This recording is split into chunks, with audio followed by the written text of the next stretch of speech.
First of all, the most repeated question was people that are selling non-essential goods. So the specific question is, I'm trying to sell, and both people and companies are postponing the decision. They don't want to take the decision now. They want to aim towards the future, and that future is getting farther and farther away. So how do you speak to somebody that they're not saying no, but they're just postponing the decision? How do you handle this? So two things. First, number one, when certainty goes down, people don't make decisions. So your job as a salesperson is to raise the certainty. Now, that has to start with me first. That might seem simple, but you have to know when you go to work each day, you are looking for the person that can buy today, this week, this month. And it's really, really important to understand, while some people may want to delay a decision, to put off a decision, again, it doesn't mean no for the future, but it means no for right now. You need to understand that you're going to hear that from almost everyone right now. That becomes the popular messaging. But if your solution solves a bigger problem than them spending money today, and this is where the certainty, you have to flip the certainty. You have to give people, you have to get the problem so big that they no longer worry about their problem, which is money right now. They're worried about money because of probably of the COVID, the economy shut down, businesses, non-essentials, bad news, etc. So I was working a deal yesterday. I'll give you a perfect example. I was working a deal yesterday. The deal came to a stalemate because they wanted something and I wanted something different. And we kept splitting hairs. Basically, everybody was becoming a non-buyer. People were proposing things that were impossible. Therefore, nobody had to buy or sell. So my guy on my side was like, let's just split it with them. I said, no, if you split it with them, they're going to go away again. It's just going to lower the certainty again. And if the certainty lowers, if the certainty goes down again, they're going to postpone. They're going to find another reason not to do it. You have to raise the certainty. So what I did was I basically gave them a bigger problem. So if you're watching right now, you're like, okay, how do I give somebody a bigger problem than the fear of spending money today? Okay, let's pick. Do you know what kind of stuff are your people selling? We have both B2B and B2C. So this guy was selling services, digital services, or any kind of high value added service. Good. So let's say we're selling advertising to the guy, right? And he's like, yeah, that's great, that's good. I'm gonna call you back in. I'll call you in September. I said, that's awesome, man. That's wonderful. Agree with them. Don't disagree with anybody. You got to keep oiling, greasing everything, keeping things loose. Yeah, no problem. I got you. September, we'll do it in September. Let me ask you a question. Okay, let's see, we're in July and August. What do you think it's going to cost you in lost business in July and August? Forget whether this costs you anything. You didn't have to spend any money.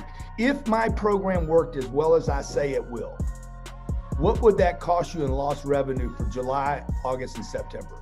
Well, if it does what you say it's going to do, it's going to cost me $150,000 in lost sales. Good. Okay. Now let's assume this. If it costs you nothing right now, if you didn't have to spend one penny and you could get $150,000 in sales in July, if you didn't have to wait, would you do it? Well, yeah, I would. See, what you did was you basically let him go to September, give him certainty about September. He's still going to be in business. Are you going to go out of business? Are you going to still be in business in September? Yes. Are you going to file for bankruptcy between now and then? No way. Good. So you're still going to be there, right? Yeah, good. Now bring him back to July and say, look, if it didn't cost you anything, would you do it right now? Well, sure I would. Okay, would there be anybody else have to be involved in the decision if it costs you nothing? Well, no, dude, if it costs me nothing and I can make 150 grand, I'm doing it right now. Great. I'm gonna send you the contract right now because it's gonna cost you nothing. If it makes him money, it costs him nothing. So if he pays me $7,000 this month and $7,000 in August and $7,000 in September, if he spends $21,000 to make 150 grand, it cost him nothing. It made him money. So you got to get your head right about how you pitch this. That is beautiful. That is beautiful. So, you were ready to buy something from me, weren't you? Yeah. One of the biggest mistakes a lot of you make in making more volume content is you're the bottleneck of the opinion of the content. One of the reasons my team and I can produce so much content is I don't judge it before it goes out. One of the biggest mistakes that people, when they try to get to the next level, make is they become the bottleneck and they're making subjective calls. And there's ego in it and insecurity. I knew that was going to resonate with some of you. Think about it, it's you. It's not even you making a judgment on smart water, it's you. But my point of view on this is I'm me. Like, they're filming all day. Like, I basically, 7-8 years ago, I'm like, I'm gonna live on the record. So anything I say to Maribel behind closed doors is something in theory I need to be okay with living with outside. Obviously, the reason I don't film everything is if you're firing somebody, giving them a raise, if it was my information, I would give it away. It's when I have to factor in other people and I don't want to blow up their spot or make them uncomfortable. But the reason I don't look at it is, it's me. So one of the things to think about, it's one of two things. Once you know what it is, and you know, a lot of you here have followed me closely enough and it's been reaffirmed here and you can do it right now and affirm it again. Once you have the pieces in place, there's only one of two vulnerabilities, you or them. A lot of times it's more you than you realize because you're micromanaging, you're making subjective calls, so you're driving your team crazy. Today that wasn't funny enough, tomorrow that's not blue enough, today it's not long enough, and they're stuck. They're trying to figure out what your opinion's gonna be. I don't do that, which is why we produce so much. And if I don't like it, then I fire them and I replace somebody. I do not believe the majority of the people that work around me are the best or sometimes even close to the best at the craft. I just think that they're best on the human compatibility to me. It is my responsibility to put them in a position to be the best version of themselves. Underneath that, a couple things. The ability to be the bigger person, like being insecure is a devastating, the number one thing that I'm trying to understand better now is insecure people lose here so fast because once you're insecure, you're political. So very good self-esteem, kind. Loyal. Yeah, but you know what's funny with loyal? Like, I love it and I want it, and who doesn't?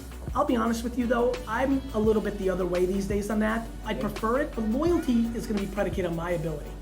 When you own the company, like, you have to create a structure that creates loyalty. You have to grow, which pays people. You have to keep them challenged. You have to listen when they're interested in new things. I mean, loyalty is a lot more on the owner than it is on the employee. But I think kind and self-awareness is very powerful because if the person thinks they could be the CEO, so those kind of things. It's very important to me how they interact with other people. You know what my agenda is, team. Let's produce. This is what we're about. Let's watch. And I go macro. It's that saying, I'll give you a lot of rope and either you'll go forever or you'll hang yourself. Here's what we need to do. And if I don't like what's happening, a month will go by and I'm like, that person's too slow, or they can't get it, or I don't like the way the way it looks. I give them time. I'm patient. I don't think any piece of content is devastating. So if I put out 2 weeks worth of things that aren't working, I know it doesn't mean anything. It's patience. Because I'm still letting that person, I'm watching them. Then a month will go in and be like, look, I don't like the way you edit, or I don't like your copywriting, or you need to do a better job, or it's sloppy. Then you see if I think people give feedback too early. But you've developed these people so they can understand the way you want these pieces. But it becomes us. It takes time. Right. It's complicated. It moves. You change. It changes. Like, I'm spending an enormous amount of time trying to clarify what I mean by hustle because there's a movement of people who want me to be the bad guy of hustle. I'm like, I never said, go crush it. I never said burn yourself out. I said, if you're unhappy, thank God we live in a world where the internet can let you work from 7 to 2 in the morning. I didn't say work 7 to 2 in the morning. Forever said work 30 hours a week. You make 40,000 a year, mazel tov. I don't give a fuck. But then you have to start making that content when you start putting out, the market reacts, words get manipulated, things happen, your life changes, you have different perspectives. Now, on that idea, you're going to keep growing that volume up on the Gary Vee brand. Volume model is the unlock. Here I am 10 years later. So the reason this works, why volume works, is it solves everything you're gonna say. If you actually believe that no piece of content can hurt you, which I believe, unless you're a bad person, I mean, I don't know, unless you're stealing, unless you're doing something wrong, I mean, you can put out a piece of content that gets misunderstood. I put out a piece of content about 5G the other day, and there's so much propaganda from Russia right now that 5G causes cancer that it was like, ugh, this is not a good piece of content. Everyone's getting political in my comments. So you can have things happen, but in the macro, once you eliminate the fear that this piece of content, if you're not scared that you had a piece of content not do well. Wealthy, why do some people start? And we all start with nothing. And some people become very successful. So I began to study and study and study and read your books, for example, and learn, because each person has had an experience that is helpful. So you would study it through people, through books, through programs. How would you? I would first of all, I would read. I would ask people, what book should I read, and what books would you advise? And I've had so many wonderful experiences. People say, "Oh, you should read this book. You should read this book." And I read the book, and it had maybe one idea. It changed my life forever. And then I listened to audio programs. I listened to the first audio programs that came out in the 1960s. And I was amazed because there's so much information on an audio program. And then I went to seminars. And I watched. Do you remember specifically 2 or 3 names that helped you throughout your career? I listened to Zig Ziglar, I listened to Jim Rohn, I listened to Dennis Waitley, I listened to the motivational speakers. Did you meet them in person? Oh yes, in time, as I went up, they became close friends of mine. And so we were almost like partners, and we gave seminars together all over the country. What do you think was the best of that dream team? Because that was you remember the 1992 basketball dream team of the USA? Those names you're saying, Jim Rohn, Zig Ziglar, that was a dream team. Yes. Who was the Michael Jordan of that team, if you don't mind me asking? Well, there were, by the 1990s, I was in the top 5. And so you could say Jim Rohn, Dennis Waitley, Zig Ziglar, myself, and maybe those are the 4 big ones. And today, the 3 of them are gone. They've either retired or died. And so now, Tony Robbins. Tony Robbins is a wonderful motivational speaker. And another is Les Brown. He's a wonderful motivational speaker. But my goal has always been to have very high content, to give a lot of ideas. And so my reputation in this industry is I teach more ideas per minute than any other speaker. And that was my goal from the beginning, to give value, give a lot of value to my fans. And you were a little bit more technical than motivational. No, you went into. I was very practical. Yes. And everything I taught is something that you can take and use immediately. I got to the point where if you came to my seminar and you followed what I told you to do, you could double your income the following week. And I've done that 1,000 times, where people come back to me and they say, I did not believe you, but then I did what you said. And my income doubled in a week or doubled in a month. I've been working for 10 years, and with 1 week or 1 month of using your ideas, my income doubled.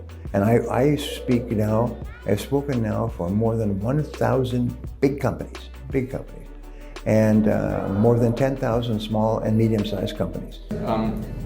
Is there something you regret on your sales part, or is there something you regret on your life? Like now that you look at it on the rear mirror, what do you think? And what would you tell somebody that's starting their own career as a? Well, here's something that I learned, is that one of the major reasons why people have their foot on the brake that holds them back is regrets. So I made a decision to have no regrets. And the way I explain it, I say, never regret something that you cannot change. And you cannot change a past event. So if something has happened in the past, it's gone, it's over. And you never worry about it. You don't become angry, you don't sue, you don't become angry at other people. Most people's failure is because of their regrets. So my philosophy is no regrets. I don't regret anything. I have never had a bad experience. I've just had learning experiences. You've had the same thing. Is what you do is you look at the mistake that caused you a lot of unhappiness or money, It's usually one of the two. And it's usually because of another person. Almost all of our big problems in life are other people. And then you say, all right, what did I learn from that that will help me in the future? And you focus on learning. And it's the most, Barbara, my wife, and I talk about this. We find that meeting the right woman or the right man is the major turning point. It's a major turning point in your life. You look back and you don't realize how important that was, because it affected everything for many, many years. And how do turning points appear later in life? Later in life, you actually look back, and when you come to a turning point, often you don't realize it's a turning point. It could be an opportunity, it could be a piece of information, it could be a setback or a failure of some kind. Only later do you realize that from that point my life changed completely, and I never went back. That's it. Brian, I want to wrap up with a couple more questions. One, I get this message specifically all the time in social media, and sometimes I don't know what to answer when people contact me when they're on the weakest point of their life. Yes. Well, I mentioned it before. The first thing is you accept. This goes back 200 years. The starting point in dealing with any problem in life is to accept it has happened. You had a car crash, car has crashed. It's happened. Never become unhappy about a past event, because you can't change it. So what do you say, all right, is what do I do now? What can I learn from this experience that will help me in the future? One of the things that I found very early was that most millionaires, wealthy people, have been broke 2 or 3 or 4 or 5 times before they finally learned enough to become rich. And then they become some of the richest people in the world. So therefore, we only succeed by failing. So if you have a failure, the dumbest thing of all is to have the failure and not learn from it. So you say, what can I learn from this? What lessons? And you write them down, write them down, write them down. And I have a good friend who was in his early 20s, 23, 24, and he and 2 friends of his started a business, real estate business, sales business, marketing business, and they worked very, very hard for 2 or 3 years, and they went broke. They lost everything. And so he sat down. He had to move back with his mother. He sat down and he said, what have I learned from this experience? And he wrote them down. And every week he would take out this list and he would review it, and sometimes add it to something else. Every week he would review his list of lessons learned. And when he had a new opportunity, new partnership, new business, he would read the list. And he'd study the list. When he had a problem in the business, he would study the list. And by the time he was 50, he had more money than he could spend for the rest of his life. He was so successful because he just kept referring back to his lessons learned. So one of the most important lessons that I learned is never quit. Raph, it's such amazing to be here in Chicago, your hometown. Yeah. So I want to ask you first. You are working right now a lot with leaders, and in terms of working in both innovation leadership and both developing their mindset as leaders. What do you think are the main setbacks that people have that sort of slow them down as a leader? I'd like you to speak about 2 or 3, so we can get that trend, because I have a lot of people that they want to be that CEO, they want to be that entrepreneur, but they're not getting there. And usually it's connected to that, they're still not the leader that they should become, right? What are the setbacks? All of us, we have, we're somewhat trapped by our current success formula. Like the people you work with are successful entrepreneurs in their own right? But they're at a current level and they want to get to that next level. But just like them, we get caught in our current level success formula because it works so well. So it works so well at that point, right? Yeah, it got us there. We're comfortable with it. We know it works, so we hang on to it really tight. And then what happens while we're hanging on to it really tight, we miss seeing how it's limiting us from getting to that next level. In most cases, our tight grip on it is what keeps us from getting to that next level. It blinds us to the things that could really be helping us. It blinds us to the things that are holding us back. So the setbacks are really our blind spots and I call it our unsober mind. I like to equate the blind spots and the biases that we have in our heads as being more dangerous than when we're under the influence of drugs or alcohol or something like that. Because when we're under the influence of those narcotics, alcohol, whatever it is, we know we're under the influence. When we're caught and trapped by our bias and blind spots, we don't even know that we're trapped. So when you say, what's the setback? The thing that holds us back is our own attachment to what has worked so well. So all of us, right, leaders, wherever we are at our stage in life or our company or our relationships with our spouses, whatever it might be, we're at that current level pursuing a next level. If we believe there's a next level. If we're happy, we don't grow, we don't transform. But if we're aspiring towards something better. Not everybody knows they're a next level, right? Not everybody wants the next level. That's something that triggers me. I mean, and I was talking about this fear I have. If my kids don't have the drive that I have, do you think there are different types of people where some have a next level and some don't? How do you feel about that? Your version of next level might not match version of next level for your kids, and it's situational. It's a moment in time. They might not have a next level right now. It might take 5 more years before they go, I want something else. Like, this might be great. So here's a question. Why would you need a next level? Why would anybody need a next level? For me, it's because I think growth is happiness. But that's me, and I might be misinterpreting. So lack of growth is what? Unhappiness. Yeah. So there has to be some level of dissatisfaction with the current level. Okay. Otherwise, you don't pursue next level. Okay. So you have to be dissatisfied with something. Like, if you're getting all the best results, if I have everything I could ever want and I'm happy, why should I search for next level? Right? But that's awareness too. Right. If you don't have awareness of, am I happy or not? Am I asleep and I'm just going through life and nobody shakes me and wakes me up, or I don't have a midlife crisis, I don't have a near-death experience, I don't get sick, I don't grow old, I don't have some life stage that wakes me up to go, oh my gosh, what am I doing with my life? You can just stay there. Right. So awareness and a sense of dissatisfaction, which is energy for maybe wanting to do something different.